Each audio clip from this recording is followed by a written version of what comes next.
Hello, everyone. Radis for DLC here. Wanted to talk about the current Kizuna Clash and mainly the Kizuna Clash Sugo Fest featuring Doc Q, who is now officially I guess now there's only one Blackbeard pirate we're missing a legend of, and I believe his name is Laffite.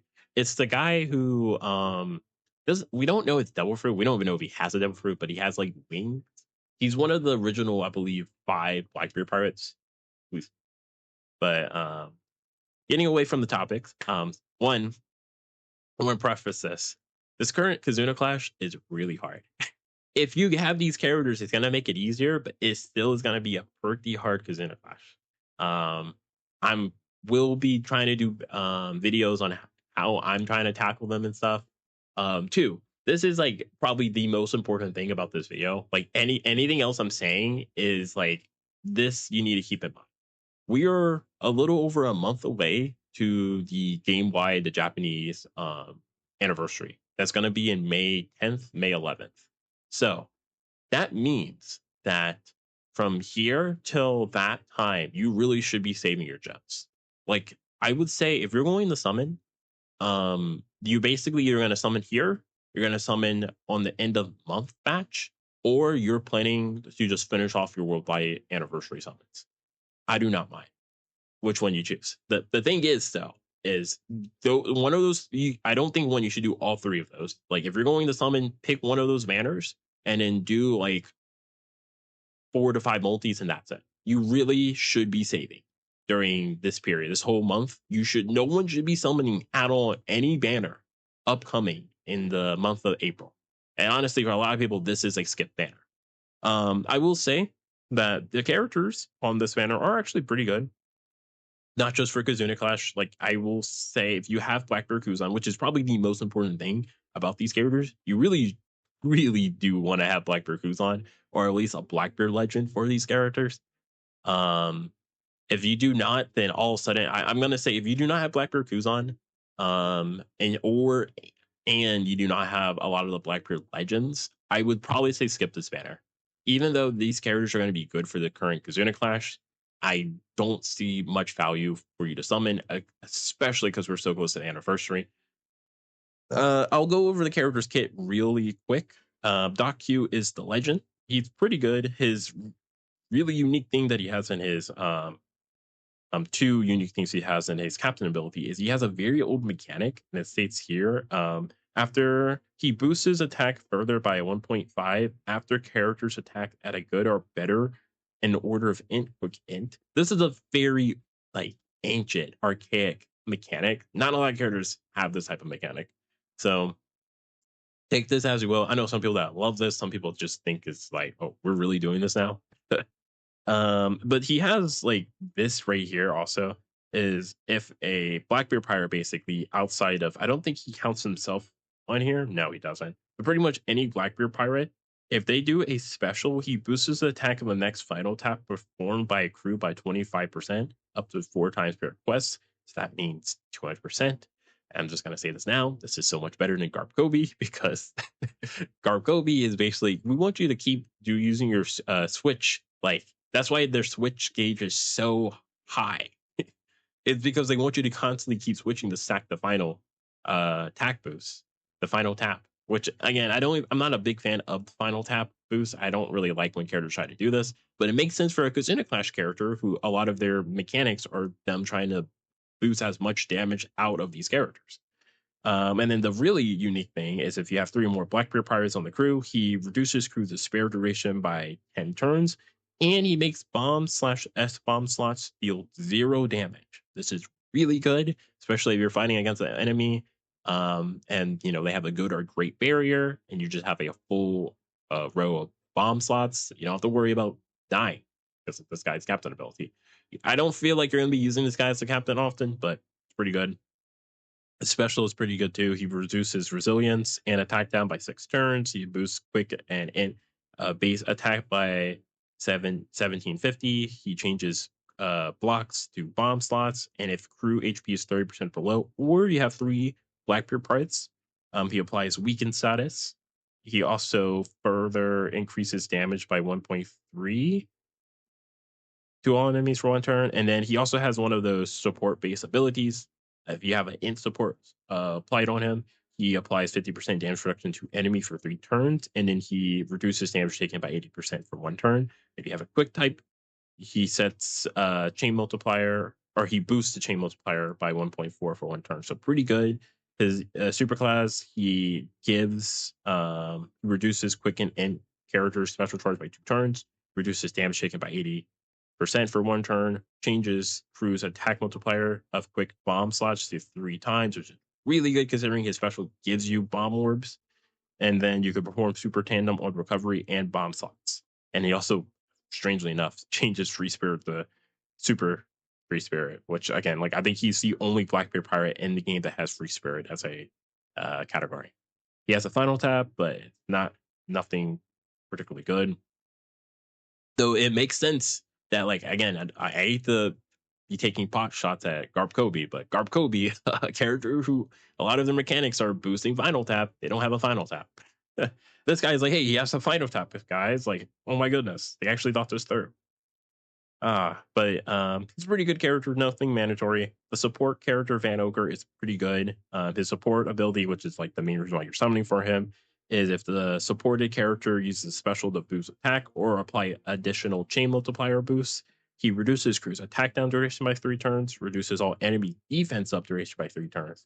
He applies a 10% quick slash int resistance to enemies for 1 turn. He applies 40% damage reduction to enemies for 6 turns. And he also has an auto plus ability, but yeah, you're summoning for this guy for auto plus. He's actually pretty good though, just for the average PvE side of things. So reduces all enemies' defense up duration by 4 turns, reduces crew special bind duration by 4 turns, and then he has the same 30% threshold or Blackbeard pirate, like condition. And if you fulfill it, he boosts shooter driven characters attack based off damage reduction effect applied on the character.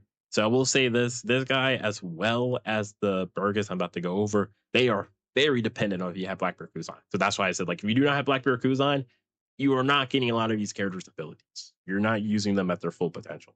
This guy, I will say this: if I had a nickel for every time this year the game have released a rare recruit that was better than the Kizuna Clash Legend, I would have 2 nickels. It's not a lot. It's strange that happened twice because this guy is really good. So 14, yeah. So he cuts crew's HP by 90%, but he deals 50 times the HP lost in non-type damage. And then, get this, he reduces crane. He reduces crew's decreased chain multiplier, burn, and bleed by 6 turns. Now, quiz time. How many characters do you think in the game reduces bleed? Is it A, 53, B, 11, or C, 72? If you chose B, you're correct. And technically, it's even less than that because a lot of those characters are just the same characters in their evolution line. So I believe the real number is like 7. 7 characters, 7 or 6 characters, including this guy, reduces bleed. It's insane.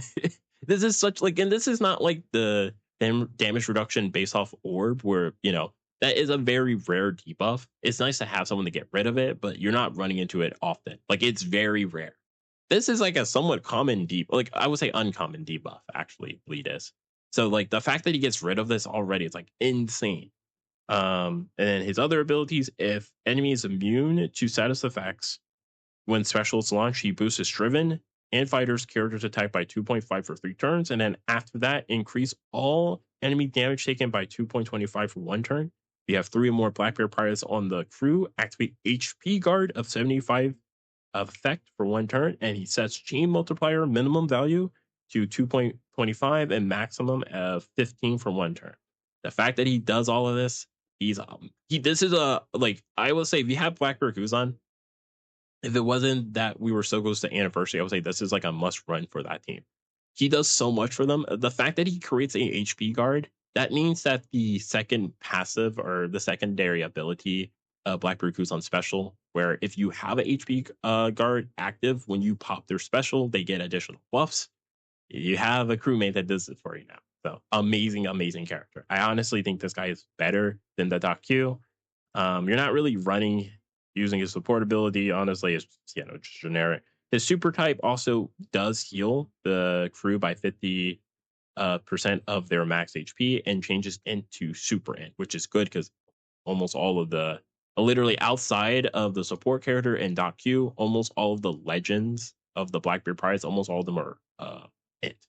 So really good. And this really helps with the special because you lose so much HP. And it's like, okay, you could just pop this at the end after you pop all the rest of the Blackbeard pirates where they want you to be low HP to pop their specials anyway. So really good way to like, you want to be low HP to proc those abilities, but you don't want to be so low that you just die. And also you're going to be so low that you won't be able to proc like the Sugo Rush of Blackbeard Kuzan. So very, very, very good character. Unfortunately, we're so close to anniversary. I really cannot recommend you guys this banner. It's like, if anything, I would say do like 3 multis because one, the first multi is discounted. It's at 30 gems, I believe, right? Yeah, right here. First pull can be pulled with 30 rainbow gems. And then if you go to the third multi for each part, you're guaranteed a recommended character, which is going to be one of your highest chance of getting one of these new characters because they're both on the recommended tab. But other than that, I would not recommend you guys to summon on this. Very good characters, but it's like one, it's very dependent on you have Black Perkuzan, and then two, unfortunately, we're so close to anniversary. It's like if you're going to summon, as I said, those 3 banners you really should be looking at is you're either finishing off your worldwide anniversary summons, which honestly, I'm gonna tell you this, I don't think you should. They're all those characters are gonna be returning. Like unless you're like 1 or 2 steps from like, like the 15 multi part 1 where it gives you like 50% all red chance, or like you're about to get to the 30th step. Sure. But like all these characters are going to return in May. Two, this character. I will say if you have Blackbeard Kuzan, you have most of the Blackbeard pirates, and you're really serious about Kizuna Clash, that's really the only reason why you should summon. And again, you shouldn't even like at the very worst, go 5 multis and that's it. And then for a lot of people, what they're probably going to do is just summon, like do very little summons on the end of month batch, just help them through April, but do not summon. Like I really think like those are like, this is the time where if you're going to summon, you get out of your system and in all of April, you're not summoning once. We're so close to anniversary. But yeah, that's my opinions. Tell me if you guys are planning on summoning or if you have summoned, tell me how your luck went. Um, Also, tell me how your Kizuna Clash grind is going because this is like very hard. Like this is like I've been told that this is like around this time every year after the worldwide anniversary, or I guess it is like the worldwide anniversary Kizuna Clash. This is like the hardest Kizuna Clash of the year, and this is a like even with these characters, you're going to struggle. This is like not accessible for a lot of people. I will say that, but I will be making videos on how to tackle the Kizuna Clash. Probably later, but that's gonna be it for me, guys. Hope you guys have a wonderful day.